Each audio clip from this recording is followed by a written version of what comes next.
Alright, so in this video we're checking out this naked Runcam thumb. So basically I just decased it. Pretty easy to do. It's just 5 screws and there's 4 in the main back part here, and then there's one that's under the cover for the SD card. I'll just show you a little quick clip here of me disassembling it. It literally took like a minute, I think. Not even a minute, maybe a couple minutes.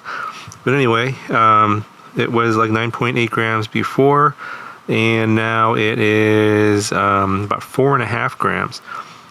I ended up putting it on the Meteor75 here, and if you don't recognize it, it's because I've inverted it. This is a pusher version of the Meteor75 Express LRS. So you can see the little Express LRS antenna there. I just flipped it over, rotated it so the battery was sideways. I've done this several times before on my channel. You've seen this one here, this little custom build, and then I did the original Meteor65 from way back. I will link those. I'll link those videos in the video description. So if you want to see a tutorial on how to do your own inverted Meteor75, just follow those instructions. It's pretty much the same thing. However, do be aware that you will need to know things or concepts like board orientation, motor remapping, motor direction, prop orientation, prop direction. All of those things will come into play because when you flip it over and rotate it, everything gets all kind of whacked. And I know that from people that have attempted the modification in previous videos, they tend to get pretty lost pretty quickly. So if you don't really understand any of those, I would not recommend this modification. It's basically for people that really understand the inner workings of Betaflights. And if you ask me a question, I'll just direct you to the Betaflight wiki, which is where all the information is anyway. And I already made 2 videos, so go down in the video description and watch those videos. This is the stock Meteor75 Express LRS. It's a little tricky getting the video transmitter on the other side because when it's like this, it's on this side of the board. It's actually inside the canopy, which I removed. It's actually on the underside of the canopy. So I had to disassemble the whole thing, unplug all the motors, and then run the wires. Where are the wires? Right there. So you can see that's where the wires are for the video transmitter. And then run them on the other side so that the video transmitter can fit in between the flight controller and that battery tray part right there.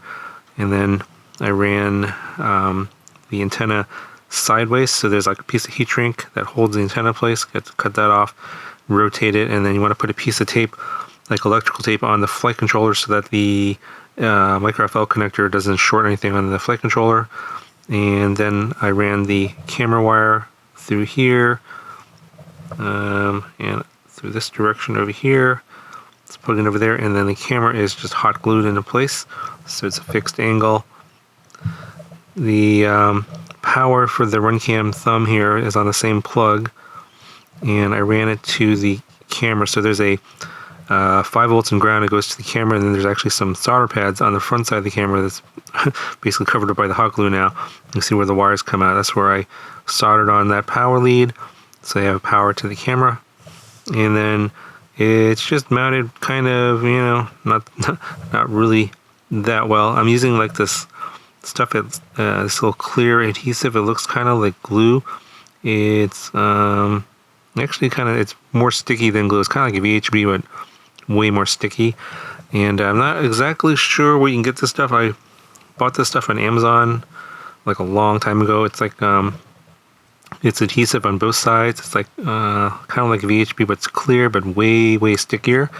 And it has like this like flexible property, so it's got some vibration dampening there. So there's not as much jello, surprisingly, as I thought there might be. I just wanted to get down here. Of course, this is totally not, you know, stay on here. Like if you crash really hard, it's probably going to pop off, and then you're probably going to break something on the board. You know, everything's exposed here to keep everything nice and lightweight. And then just to secure it, I have a piece of dental floss there, holding the camera in place.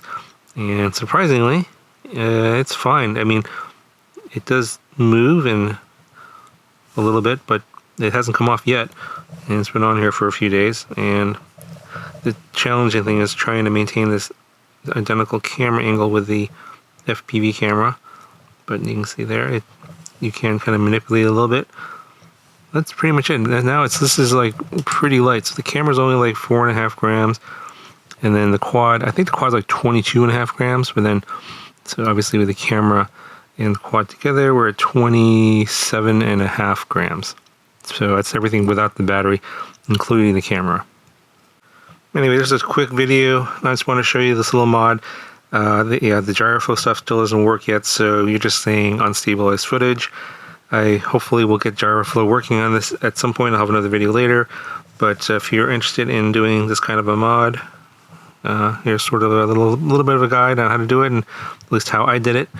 It's obviously not totally step by step, but check out those other 2 videos down in the video description if you want to know how to make your own inverted Meteor 75. It's basically the same instructions. I didn't really deviate from that in any way. You do have to understand all those concepts, as I said before: board orientation, motor direction, motor remapping, prop orientation, and prop direction. So if you don't know what any of those things mean, you probably don't want to do this modification. But anyway, obviously stripping down the camera is super easy. 5 screws, decase it, and you're done.